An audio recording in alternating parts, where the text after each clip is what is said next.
ஆதவ அர்ஜுனா என்ன சொல்லி இருக்காருன்னா, மக்கள் தீர்ப்புக்கு எதிராக அதிமுகவும் திமுகவும் கைகோர்த்து ஒரு ஆட்சி அமைக்க இருந்தன அப்படின்னு சொல்லி இருக்கிறார். திமுக தலைவராக இருக்கக்கூடிய மு க ஸ்டாலினும் திரு உதயநிதி அவர்களும் திரு இபிஎஸ் ஐயா பழனிசாமி அவர்கள் தான் 3 பேரும் சேர்ந்துதான் ஒரு ஆட்சி உருவாக்கணும்னு சொல்லிட்டு குதிரை பேர் அரசுல உருவாக்குனாங்க. இதுதான் பீப்புள் மேண்டேட்டுக்கு எதிரானது. உண்மையிலே அப்படி நடந்ததா யாருக்கும் தெரியாது, அதற்கான ஆதாரங்களும் கிடையாது. இன்னொன்னு, இந்த விதமான எந்த ஒரு பேரமும் நடக்கவில்லை அப்படின்னு எடப்பாடி பழனிசாமி 2 நாட்களுக்கு முன்பு தெளிவுபடுத்தி இருக்கிறார்.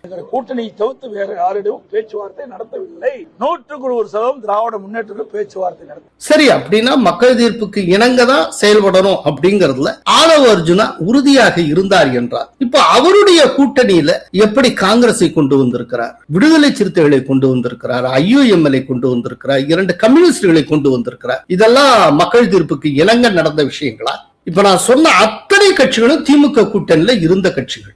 இவர்கள் அத்தனை பேரும் தாவேக்காவை எதிர்த்து களமாடினார்கள். ஆனா எலெக்ஷன் முடிஞ்சு ரிசல்ட் 48 மணி நேரத்துல இவங்க அத்தனை பேரும் இங்க கொண்டு வந்திருக்காங்க. இப்ப இதெல்லாம் மக்கள் தீர்ப்புக்கு இணங்க ஏற்பட்ட ஒரு முடிவா?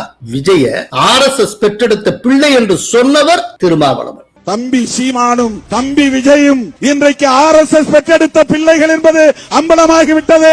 இன்னைக்கு அப்படி பேசினவருடைய கட்சி தாவேகாவுக்கு முட்டு கொடுத்து கொண்டிருக்கிறது. அவர்களது ஆதரவை தாவேகா பெற்றிருக்கிறது. இது மக்கள் தீர்ப்புக்கு இணங்க எடுத்த முடிவா?